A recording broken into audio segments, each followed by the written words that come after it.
Hey, it's Haley. This is the second virtual Bible study that I'm doing because of the coronavirus. So this is just kind of the message that I'm doing tonight. But it started out, I just kind of wanted to say that I've been playing a lot of tennis lately, mostly because there's nothing else to do during the virus. But I've really been playing a lot of tennis. And so I've gotten back into it and I've been having a good time. And my coach, I don't think he meant to do this, but he's been a lot more philosophical than I thought he would be. So basically what I've learned is the correct place to hit the tennis ball.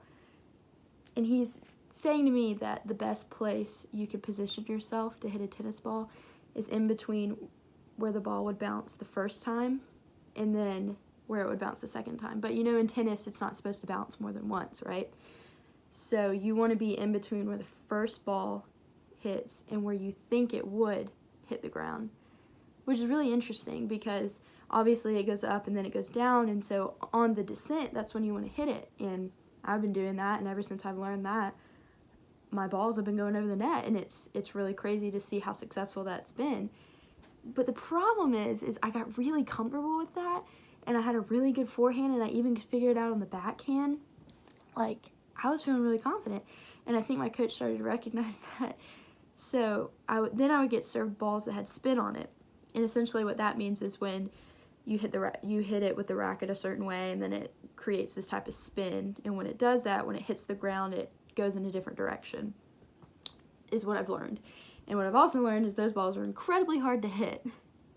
But then I started thinking about it in relation to our faith.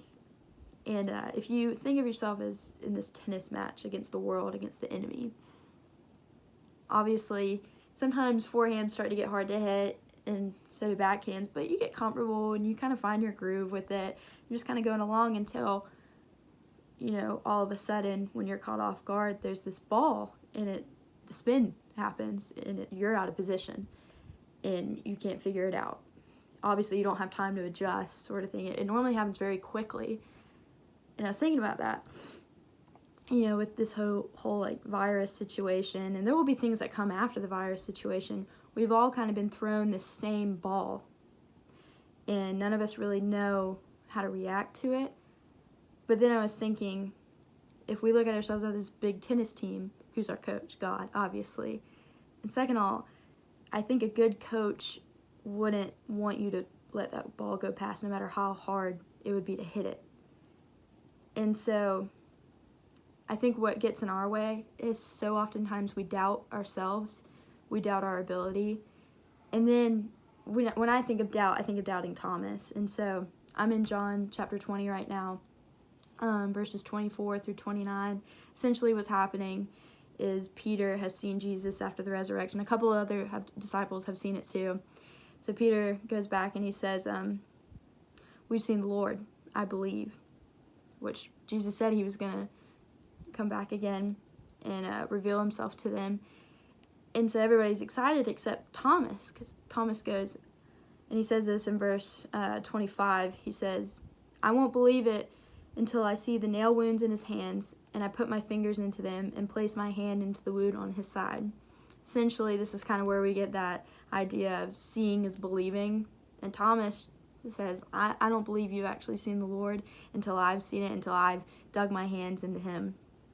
So what happens is a week goes by, the disciples are meeting again, they're like having dinner or whatever, and then Jesus walks in and he goes, peace be with you, as if it's a normal encounter for everyone in the room, which obviously to him, Jesus, it is, but to everyone else, they're just flabbergasted, in shock.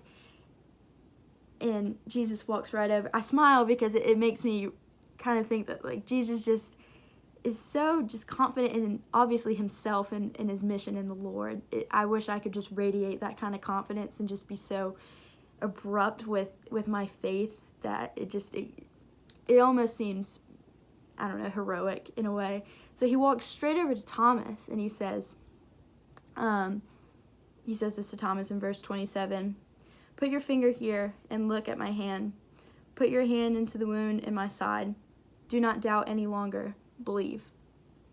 Just straight up says stop. Stop worrying. Stop doubting. Stop questioning. Forget the whole not being faithful thing. And he doesn't say, I want you to try to believe. I want you to try to stop. He commands them to do so. Stop doubting. Start believing. And so I oftentimes doubt my ability as a believer to reach other people, or what my spiritual gifts are if I'm using them in the right way. And it's so funny to see when the enemy really sends me my ball with spin on it, and I sometimes don't even go for those balls. I don't even want to get in that situation, and I just accept defeat. And it's interesting because I've got my coach in the back, and I can just picture God just be, why would you not go for that? Just telling me, why? Why would you not? Stop. Stop doubting. Start believing. Just like a command sort of thing, like a play. We do it to ourselves. And in the same way, we do ourselves an injustice when we don't go after the difficult situations, those hard balls. We're never going to learn. We're never going to grow. And that growth should go over doubt. And I've come to think that doubt makes us do three things. Doubt makes us question our purpose. Doubt makes us question God's plan. And then lastly, God's goodness starts to get questioned when we doubt ourselves, when we just carry that around on us. It's almost as if we're walking around with ankle weights on, and it really pulls us back. And of course, none of us want to go out of our comfort zone. We've talked about this before, sort of thing, but getting out of position sometimes gives you better leverage to reach someone else. And we could go for these balls, sort of thing, or or we could pray these dangerous prayers, like, God, please give me a situation that I need to grow in, or it's going to teach me to grow.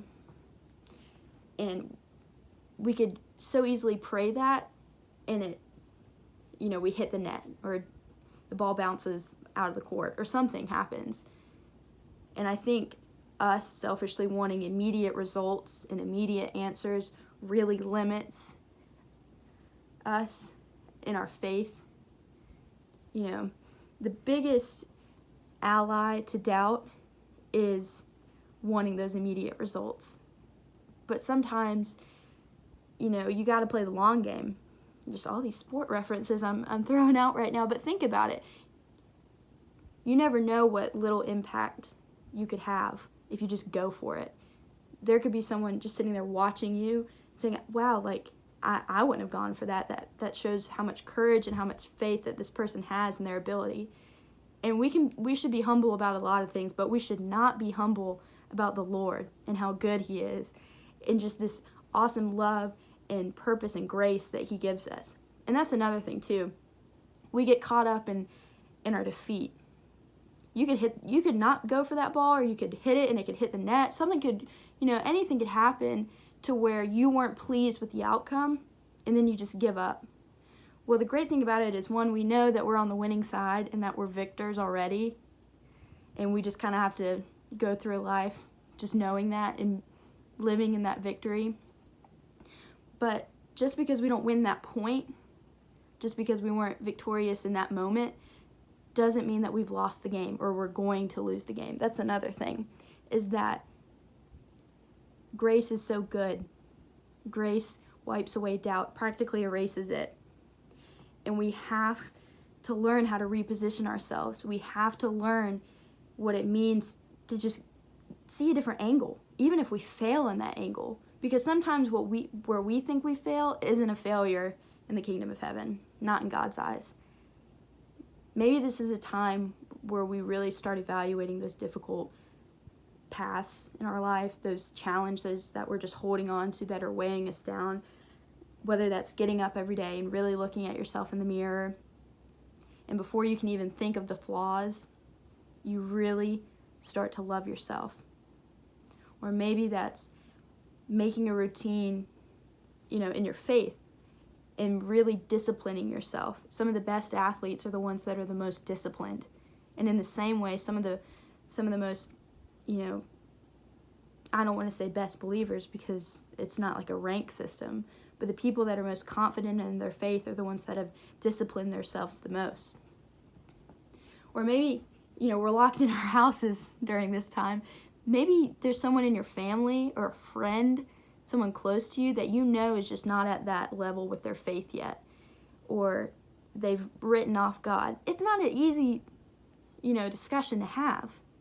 And it certainly doesn't happen overnight. Some cases it does. Some people just, have this blind faith, and that's awesome. But some people you have to chip away at. You have to play the point a couple times, and just because you miss that ball doesn't mean that you're going to miss the next one. It's so rewarding to be in a situation where you've come out of like your struggle. It's such a relief. And we can get that relief if we just are confident in the plan before us. Like I said, it's so easy to doubt. And it's so easy to not be confident in our ability. But one thing we can be confident is that we have a really good God behind us. And we're all a part of this awesome team. And I cannot stress this enough. It's not that we're going to win. It's that we already have won. And we can keep making our faith look even crazier and cooler and all these other awesome adjectives if we just really start praying for these situations. We should pray that God should put us in these times where we're going to have to reposition ourselves. And it's not going to be easy. And a lot of times it's going to hurt. But when you recognize doubt, you also have the opportunity to recognize that Jesus said, stop it. And he said, start believing. We could miss these balls. We could not go for, the ones with the spin on it. We get used to the forehands and the backhands. That's not what God wants us to do. We need to be bold. We need to take these bold strokes as believers, especially in a time like now. The whole world their eyes are on us because we still have faith in a good God in a bad time. And so that's just what I wanted to say. Like I said, we were in John chapter 20, verses 24 through 29. And it's just, I can't stop smiling because I know how many times Jesus has walked across the room, patted me on the shoulder, and said, hey, put your hands in mine. I did the hard stuff. It's going to be, you're going to win. Believe. So that's all I had to say. Next week, we're going to, YouTube again. But God bless all of you so much.